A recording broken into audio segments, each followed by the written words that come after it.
Support for Faith on Trial and Iowa Catholic Radio provided in part by Imogene Ingredients.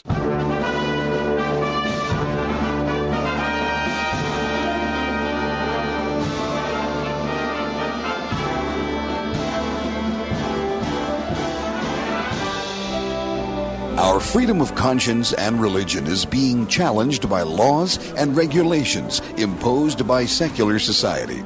It's time to hear from the top Christian litigators in the nation who have come forward to tell us the truth and help us defend our faith. Hear ye, hear ye. All rise. Faith on Trial with Defender of the Faith, Deacon Mike Mano, is in session. And good Thursday morning from the Iowa Catholic Radio Studios in West Des Moines. I'm Deacon Mike Mano, along with my friend Gina Knoll. Gina, how are you? I'm doing well. Good. In this rainy weather. It's hard to get out of bed this morning, yes. It was. I love mornings like that. You don't want to get out of bed? I wish it was a Saturday, though. Yes. Well, first of all, we want to thank all the people who contributed to last week's Carathon. We certainly appreciate that. Yes, we did well prayers. During our programming, and we thank you for that. And you can still pledge or contribute. Yes, on the website, or just website. Call into the studio at 515-223-1150. Right. So thank you. With your support, we're able to reach countless people through our airwaves and our internet presence. So thank you. Very good. And a little bit later, we're going to have Kate Anderson from the Alliance Defending Freedom. We're going to talk about a case that they are taking to the Supreme Court right now. It has echoes of Masterpiece Cake Shop, and it's from the same jurisdiction there, Colorado, where we have a person who sets up websites, who is setting up websites for people that are going to get married. And she won't do it for same-sex couples. Yes. And so she's was trying to get some pre-enforcement relief from the state, and she's been turned down, and it went to the Court of Appeals. She was turned down again in a very interesting decision, and so they're appealing that now to the Supreme Court. So we're going to talk to Kate and see how that figures in with Jack Phillips' dilemma there, and I'm too. very curious about the story because her website, her advertising for her services, she clearly expressed her religious beliefs, and the courts have said she can't do that. You can't do that. And I was under the understanding that we had a First Amendment free speech rights. So Except apparently in Colorado. Well, yeah, we'll see. Well, you were mentioning before we went on the air about Sweet Cakes by Melissa. What was the state of Oregon or Washington or whatever just jumped down her throat because she wouldn't, do the wedding cakes for same-sex weddings or whatever. And she was sued, and it cost them so much money just in the suit that they went out of business. So she and her husband have moved now to Montana, where they're protected. They're protected and flourishing, apparently. I guess the discussion we were having before the show was that your rights should not be determined by your geographical location in the United States of America. Right. And we had another thing that just developed recently, kind of overnight. David Daleiden, you all remember David Daleiden? He's the reporter who... With the Planned Parenthood body parts selling scandal. It turns out that the federal judge who oversaw that case and refused a couple of years ago to recuse himself has a background with financial connections with Planned Parenthood. So we knew that. Right. And there was, about 4 years ago, they had a hearing on that, and it was presided over by another judge, and the other judge says, no, he doesn't have a conflict. So there's something that has come up now, and we're trying to get David Daleiden's defense team on the air with us next week, see what they're going to do about this. I'm hoping we get to follow that, Yeah. So that is very interesting. I also want to point out while we have the listeners here today, October starts here in tomorrow. Right. Tomorrow, means right. I got to do all my calendar flipping That's tonight. right. Yeah. It's tomorrow, and it's Pro-Life Month. So I would encourage everyone, it's very important to pray the rosary every day in the month of October to protect our unborn children, especially as cases are coming before the Supreme Court. The last thing we need is an expansion of government-authorized killing of unborn children. Yeah, we certainly don't need that. So please pray this month. Have enough problems right now with what's going on. That's with right. the government. All right, do we have a prayer to open up with? We do a prayer for peace in our homes and in our nation and around the world. In the name of the Father, and the Son, and the Holy Spirit, amen. God of peace, bring your peace to our violent world, peace in the hearts of all men and women, and peace among the nations of this earth. Turn to your way of love those whose hearts and minds are consumed with hatred. Strengthen us in hope, and give us the wisdom and courage to work tirelessly for a world where true peace and love reign among nations and in the hearts of all.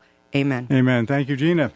We will be back with Kate Anderson from the Alliance Defending Freedom right after these messages. You're listening to Faith on Trial on Iowa Catholic Radio. Support for Iowa Catholic Radio is provided by CTO. Your support has helped thousands of students attend our Catholic schools. CTOIowa.org. At CTO, the bottom line, it's for the kids and their future. Thank you, Big Red Q Quick Print, for underwriting the sports report. Family owned and operated since 1980, Big Red Q Quick Print is a full-service print shop ready to help you with all your printing needs with speed and accuracy. Forms, manuals, brochures, letterhead, envelopes, business cards, custom invitations, design, and bindery. Big Red Q Quick Print, located across from Merle Hay Mall. Online at bigredq-desmoines.com. Big Red Q Quick Print. We make printing easy. Thank you, Caldwell Parish, for underwriting Iowa Catholic Radio. Conform to the wishes of the deceased and to Catholic liturgical burial traditions. Caldwell Parish Funeral Home, Des Moines' only Catholic-owned and operated funeral home. CaldwellParish.com. Support for Iowa Catholic Radio provided by Mercy College of Health Sciences, where you can chart your course for more. Mercy College provides unparalleled clinical rotations, hands-on learning, accelerated education, and flexible schedules. Since 1899, Mercy College has been transforming students into healthcare professionals. Guided by Catholic values, our faculty put classroom theory into practice. Students are prepared for roles in service and leadership throughout their own careers. Learn more at mchs.edu. Mercy College of Health Sciences, mchs.edu. Support for Iowa Catholic Radio and Faith on Trial provided by Paul Martin and Paul Mitchell, owners of Imogene Ingredients. Imogene Ingredients supply specialized feed ingredients for livestock and pet diets to improve maternal and young animal health in both conventional and organic production.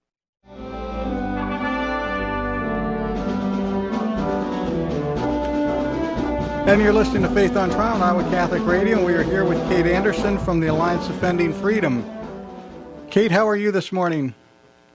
I'm good. Thanks for having me on the show. Very good. We're happy to have you, and we appreciate you giving us some time to talk with you about a couple of things here. We're mainly interested today in this 303 Creative, but I think we need a little bit of a background first with Masterpiece Cake Shop. So if you can kind of fill our listeners in with kind of the background, the thumbnail sketch of what was happening with Jack Phillips and Masterpiece Cake Shop, and then we'll move on to what is going on with 303 Creative, because I think they're very similarly situated. Absolutely. Well, the government shouldn't be threatening artists with fines, with other penalties, just for wanting to create art that is in accord with their religious beliefs. And that's what's happening in Colorado, both with our client, Lorie Smith, the owner of 303 Creative, and previously with Jack Phillips, who's the owner of Masterpiece Bake Shop. Jack is a cake artist. He loves what he does. He does custom, beautiful cakes. In about 2012, a couple came in and requested a cake to celebrate a same-sex wedding. That's something that, because of his religious beliefs about marriage, Jack cannot create. And so he kindly referred the men to another shop. But this started a whole litigation with Colorado coming after Jack and trying to force him to create custom art, custom wedding cakes that violate his core convictions. It went through for years through the courts and ended up at the U.S. Supreme Court, where the U.S. Supreme Court gave a great decision announcing that states like Colorado cannot threaten people because of their religious beliefs. They can't act with hostility over their religious beliefs. In the process, various officials in Colorado had said some very horrible things about the belief that marriage is between one man and one woman. And the court said, no, the state, the government needs to accept and respect that belief. So that's where things went with Jack Phillips. But now they're still after him. They're still after him, aren't they? Yes. Colorado came after him a second time. We were able to resolve that case by showing that they were, again, being hostile. And now an individual has tried to use the laws in Colorado as a weapon to come after Jack and continue to try to punish him. That case is continuing in the courts, that last case. But what we're seeing is this sort of weaponizing of laws to try to force Christians to create art that violates their core convictions. And that's why 303 Creative is going to be such an important case to watch. All right, let's get the background to 303 Creative, because that's an interesting situation there in itself. Absolutely. We represent Lorie Smith, who is the owner of 303. She started her business after working for quite a while in the corporate sector because she wanted to create custom websites, graphic design, that's the art that she does. She wanted to create those in accord with her religious beliefs and to be able to promote messages that are meaningful to her. So she works with individuals, nonprofits and churches, and small businesses because she has a passion for supporting small businesses. She also felt called by her faith to start creating custom wedding websites to celebrate marriage, to work with couples, and to just be able to promote the beauty that is God's image of marriage. So when she went to look into doing that, she realized what was going on with Jack Phillips' case and that Colorado was particularly hostile to her religious beliefs and that Colorado was going to use its laws to try to force her to create websites about weddings, promoting messages about weddings that violate her core convictions. So she went to court to ask for clarification on whether Colorado can do that, whether they can fine her and try to force her to create art that violates her beliefs. The case is now headed to the U.S. Supreme Court, we hope. We have asked the court to take the case, and this is after an appellate court over the state of Colorado had made a very disturbing decision that what Lorie does is custom art. It is speech that should be given the highest protection under our Constitution, and yet this 10th Circuit Court of Appeals said that Colorado can force her to create messages that violate her beliefs, and that has horrible consequences for her, but also for all artists and all speakers in all areas of life in that area. So in combating strict scrutiny, the court, as I read the 10th Circuit opinion, said that the state has a compelling interest in making sure that she kind of parrots the company line. Correct. The court looked at the record and what Lorie does, said it is art, it is speech. Colorado agreed that it is speech, which normally gets the highest protection, as you talked about, what's called strict scrutiny under the law. And yet the 10th Circuit said Colorado can force her to do this because they have a compelling interest, which no other court in the country has ever said, including courts that have looked at this issue with artists in the wedding industry. And the Supreme Court has never compelled speech in this way, which is why it's so important, we think, for the Supreme Court to take this case and reverse it. It was interesting as I was reading the opinion. Of course, when I got into the dissent, that was another firecracker. He really went off on everybody. But when I was reading the original decision of the court, I was halfway through before I figured out that, hey, this is going to go the wrong way for us because they conceded everything up to a certain point. Then they got into this, does the state have a overwhelming interest in this? And that's when they kind of flip-flopped. And it was a very disturbing opinion, in my opinion. Yes, and the court made an odd distinction, saying that because Lorie is the only one that creates her art, it's completely unique, and so they likened it to a monopoly. Right. In other words, the more unique, the more valuable in many ways the art is, the more it's a monopoly, and the more the court can force that artist to create speech that violates their core convictions. So think about how that would apply to Hemingway or other historical speakers. It's something we've never seen in any other court. Yeah, the better you are at something and the more unique you are, the more control they have over you is what it basically comes down to. Correct. They also went a little farther in an interesting way to say that Lorie not only has to create speech that Colorado compels her to do, but if she's going to create wedding websites, she no longer can speak about her religious beliefs about marriage on her own website and how that would impact her business. So they're both forcing her to speak messages that violate her beliefs and keeping her from speaking messages that are in accord with her beliefs, which makes it even more egregious. Go ahead, Gina. That was the most striking part to me. was the limiting of her speech. And I remember in the Jack Phillips case, they ridiculed him for his religious I mean, literally in the court, they ridiculed him for his religious beliefs and his ability to speak about it. I find that very disturbing coming from the courts. And I know this is happening in California in the 10th Circuit, and I noticed in the case that you cited the conflicts in half a dozen other district courts or other court systems. At what point do we need Congress to step in? At what point do we shut down this offense against the First Amendment by our judicial system in that part of the country? Well, I'm sure that various states are looking at avenues that they can use through the legislature, but I'm very hopeful that the Supreme Court will weigh in on this. It's such an outlier as far as the decision. It's something that the Supreme Court has never supported. Even when there was very odious speech, the Supreme Court has protected the right of those individuals to speak. And the Supreme Court has said on numerous occasions in the context of same-sex marriage that people who believe that marriage is between one man and one woman are good and honorable people that base those beliefs on good and honorable reasons, and that the country will respect that belief. So I'm very hopeful that the court will come in and help to remedy this situation. I also noticed that the religious liberty issues, which of course is the focus of our programming, are very strong in this case from two angles. First, the restriction of her beliefs, of her expressing her beliefs, and then secondly, Colorado kind of compelled her to say what they wanted her to say in this case. Yes, absolutely. What they're trying to force her to do is violate her religious beliefs by promoting a view of marriage that isn't in accord with her beliefs, and then telling her she can't promote God's design for marriage on her own website.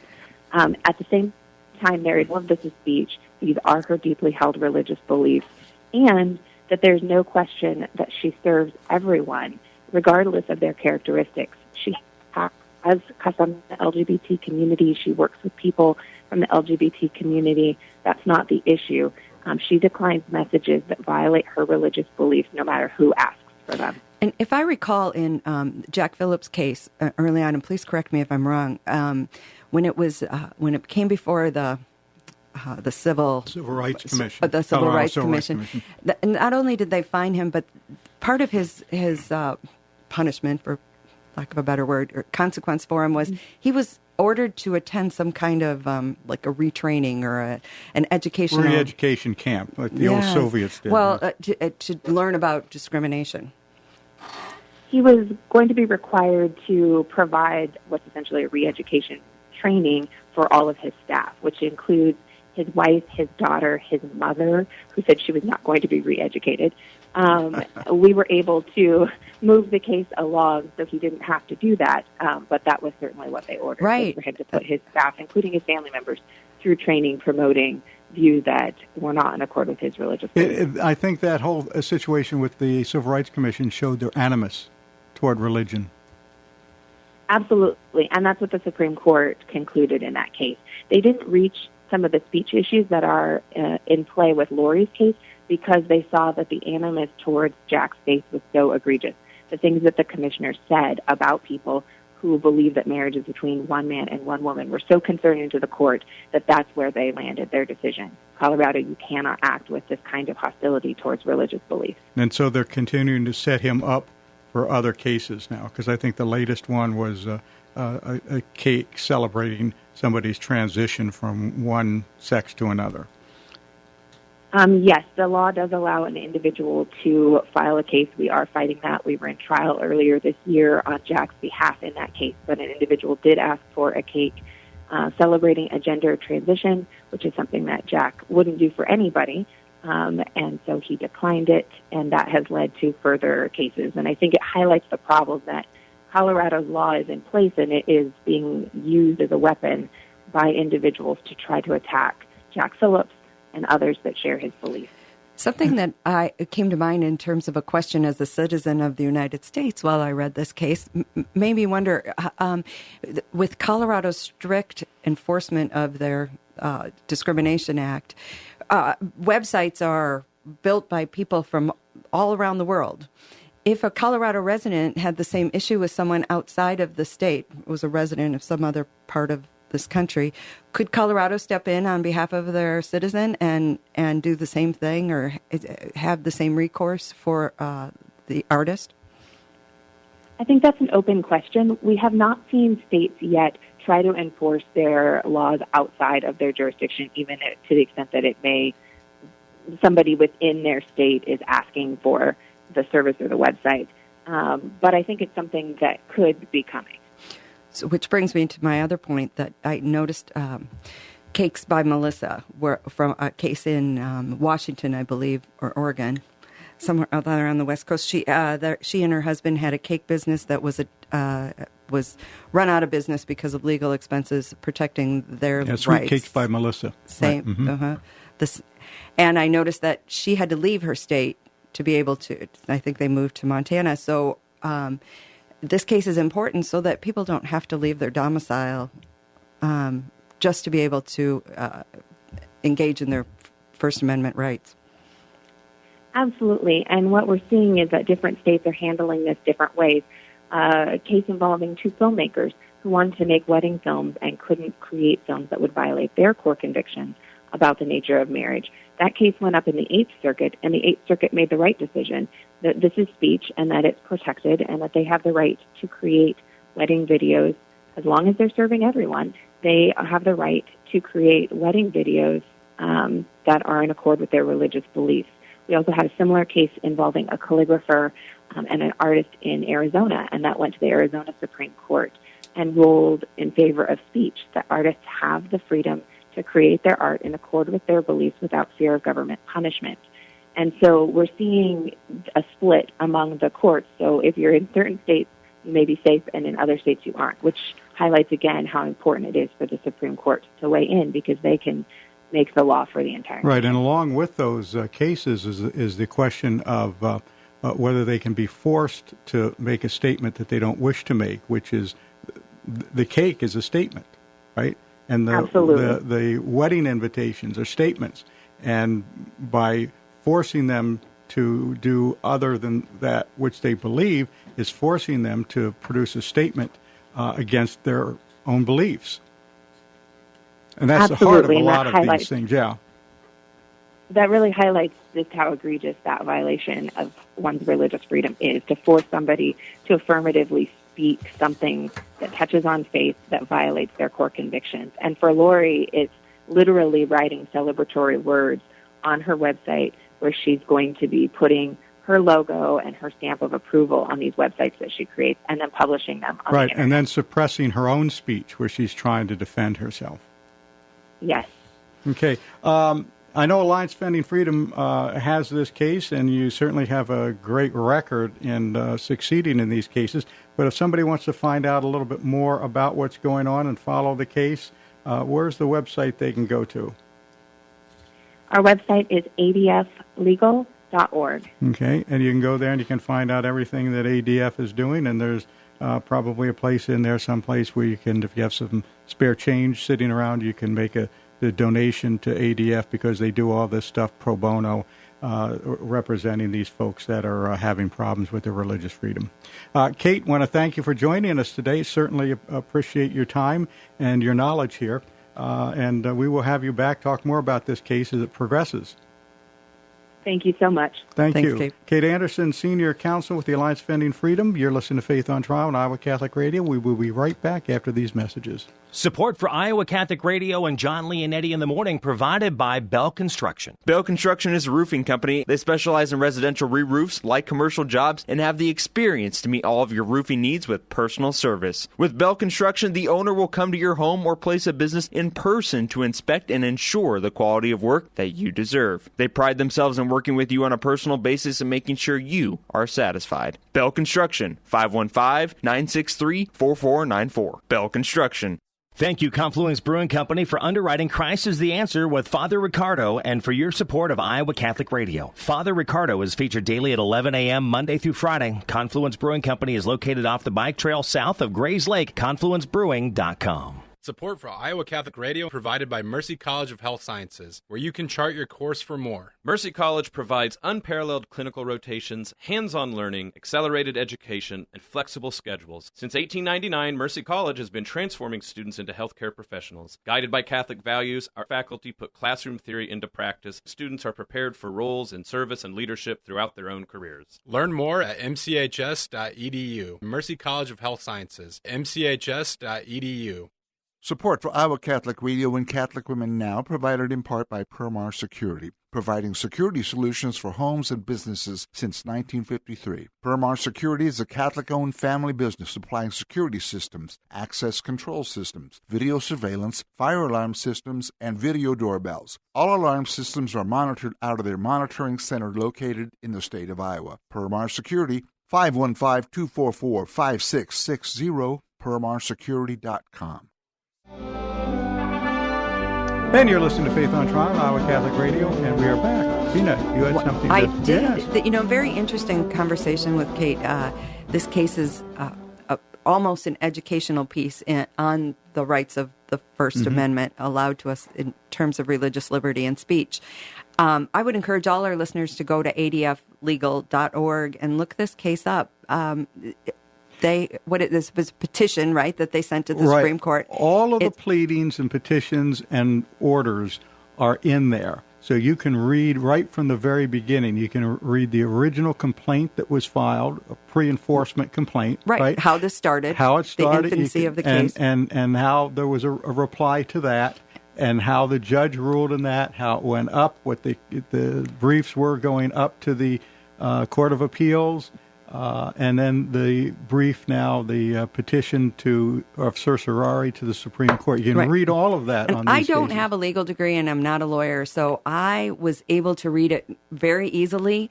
They explain their arguments very well, and they help us understand globally in this country what is happening with these rights. So I know everybody will look at it and say, wow, over 50 pages, that's too much. It's a short novel, and it's really, really well written. That's right. So you can go to most of these law firms that we deal with, Alliance Defending Freedom, Beckett, PJI, Pacific Justice, they all do the same thing. You can find their cases, and you can read all the pleadings and everything. We're pretty much out of time here, so let's do our prayer to St. Michael. And yesterday was his feast day, by the way. Right. St. Michael the Archangel, defend us in battle, be our protection against the wickedness and snares of the devil. May God rebuke him, we humbly pray, and do thou, Prince of the heavenly host, by the power of God, thrust into hell Satan and all the evil spirits who prowl about the world, seeking the ruin of souls. Amen. Well, that's it for today. For Gene and myself, thank you for listening. We'll be back again next week with another edition of Faith on Trial. Until then, have a blessed and peaceful week. Our freedom of conscience and religion is being challenged by laws and regulations imposed by secular society. Faith on Trial, with Defender of the Faith, Deacon Mike Mano. Faith on Trial, Thursdays at 10 a.m. on Iowa Catholic Radio, iowacatholicradio.com, and the Iowa Catholic Radio app.